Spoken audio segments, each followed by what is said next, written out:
Bapak, Ibu, saudara-saudari yang dikasihi Tuhan, bumi rumah kita bersama terus mengalami perubahan iklim.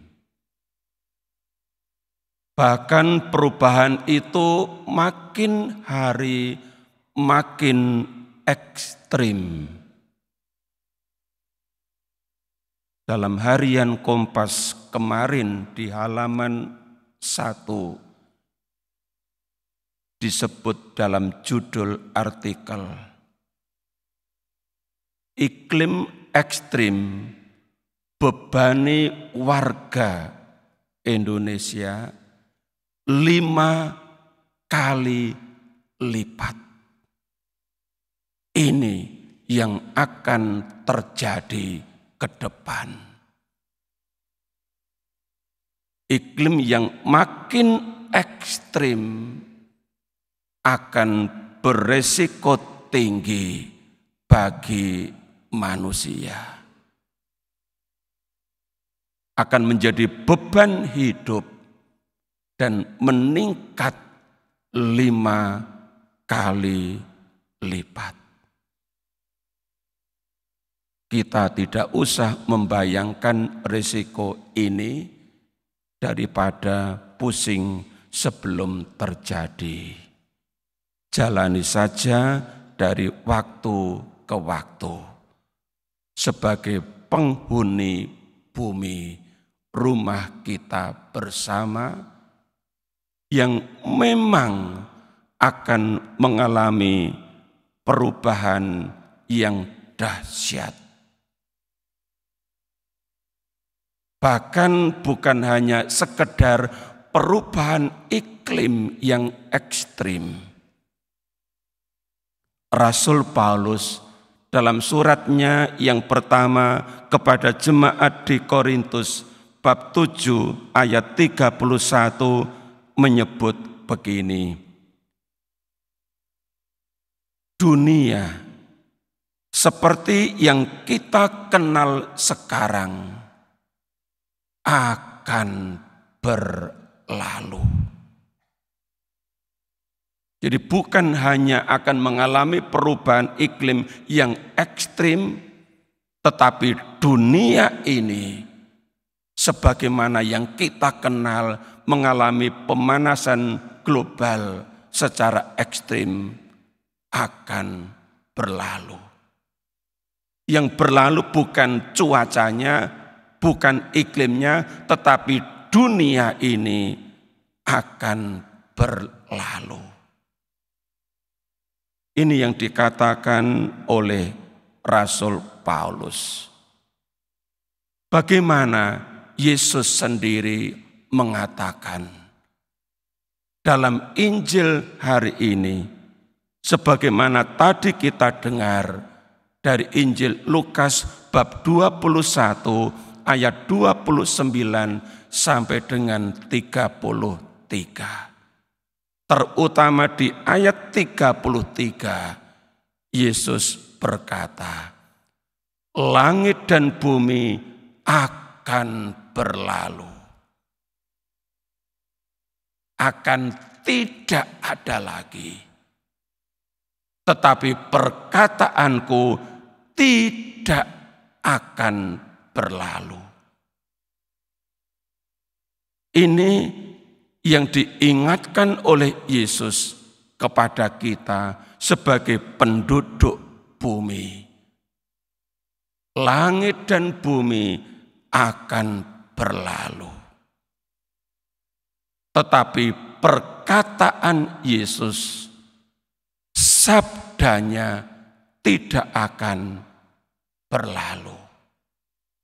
Perkataan Yesus, sabdanya bersifat tetap, bersifat kekal.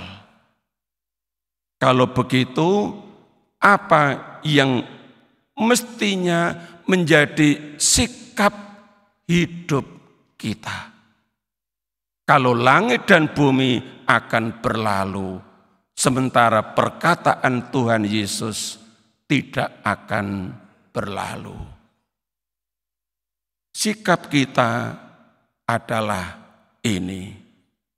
Pertama, kita perlu selalu membuka telinga kita untuk mendengarkan perkataan Yesus.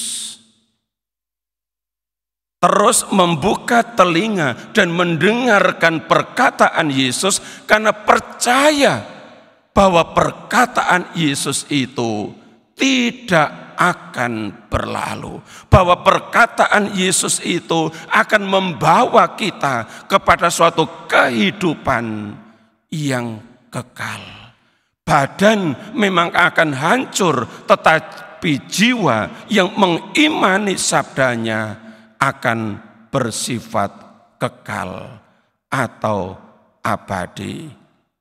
Itulah sebabnya dalam Injil Yohanes bab 5 di ayat 24 Yesus berkata begini, "Aku berkata kepadamu, sesungguhnya barang siapa mendengar perkataanku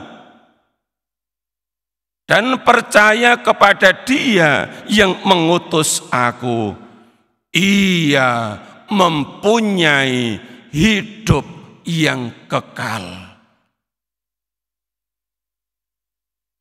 Ini kuasa dari perkataan Yesus yang kalau kita terus dengarkan karena kita percaya akan perkataan Yesus,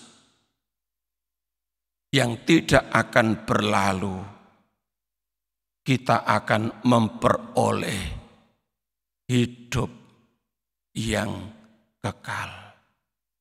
Sikap yang kedua, kita tidak perlu malu kalau harus mendengarkan perkataan Yesus yang tidak akan berlalu itu.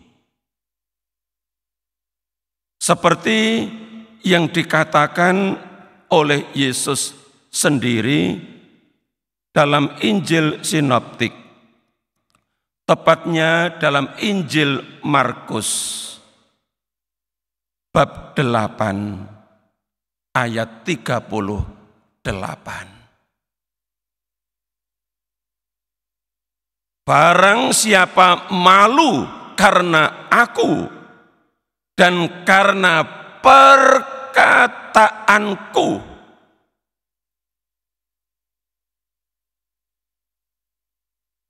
Anak Manusia, maksudnya Yesus sendiri, akan malu karena orang itu apabila ia, dirinya sebagai anak manusia, datang kelak dalam kemuliaan Bapanya diiringi malaikat-malaikat kudus. Jadi kalau dalam hidup ini kita malu akan Yesus yang kita ikuti dan malu pula mendengarkan perkataannya, kelak ia juga akan malu mengakui kita sebagai murid-muridnya, alias disangkal di depan Bapa. Kerugiannya luar biasa. Maka Yesus sudah mengingatkan kita agar kita tidak perlu malu. Hidup di dalam Yesus dan mengakui perkataannya yang tidak akan berlalu itu. Rasul Petrus adalah contoh seorang murid yang tidak malu mengakui Yesus sebagai guru, sebagai Tuhan. Juga tidak malu untuk menerima dan mendengarkan perkataan Yesus. Penginjil Yohanes mencatat kesaksian Rasul Paulus ini dalam Yohanes bab 6 ayat 68. Satu perikop pendek yang diberi judul pengakuan Petrus. Perikop pendek ini ditempatkan setelah perikop agak panjang yang mengisahkan tentang banyak murid Yesus yang mengundurkan diri dan tidak lagi mengikut Yesus. Maka Yesus menantang murid-muridnya yang 12 ini. Kalau kamu mau ikut pergi meninggalkan aku, monggo silahkan. Tapi Petrus menjawab. Jadi di ayat 67, Yesus berkata kepada murid-muridnya, apakah kamu tidak mau pergi juga? Jawab Simon Petrus kepadanya, Tuhan, kepada siapakah kami akan pergi? Perkataanmu adalah perkataan hidup yang kekal. Inilah jawaban Petrus.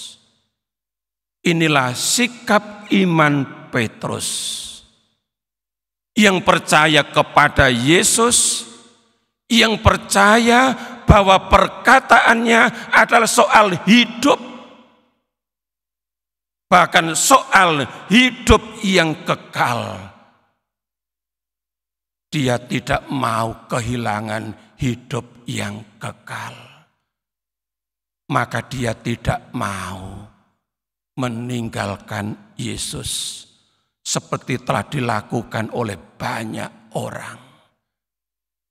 Yang dicatat oleh penginjil Yohanes dalam Injilnya bab 6 ayat 60 sampai dengan 66.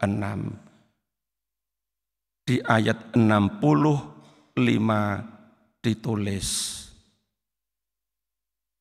kata-kata Yesus, sebab itu telah kukatakan kepadamu, tidak ada seorang pun dapat datang kepadaku kalau Bapa tidak mengaruniakannya kepadanya. Lalu ayat 66. Mulai dari waktu itu banyak murid-muridnya mengundurkan diri dan tidak lagi mengikut dia. Petrus tidak mau, dalam bahasa Jawa, rubuh-rubuh gedang, ikut-ikutan meninggalkan Yesus. Dia gak mau. Karena dia yakin, percaya bahwa Yesus penjamin hidup yang kekal. Karena perkataannya adalah perkataan hidup yang kekal, yang dalam Injil hari ini disebut perkataanku tidak akan berlalu. Mari Bapak Ibu, saudara-saudari yang dikasihi Tuhan, kita mengikuti Yesus, hidup di dalam Yesus sebagai murid-murid Yesus yang dilandasi oleh sabdanya, yang perkataannya tidak akan berlalu.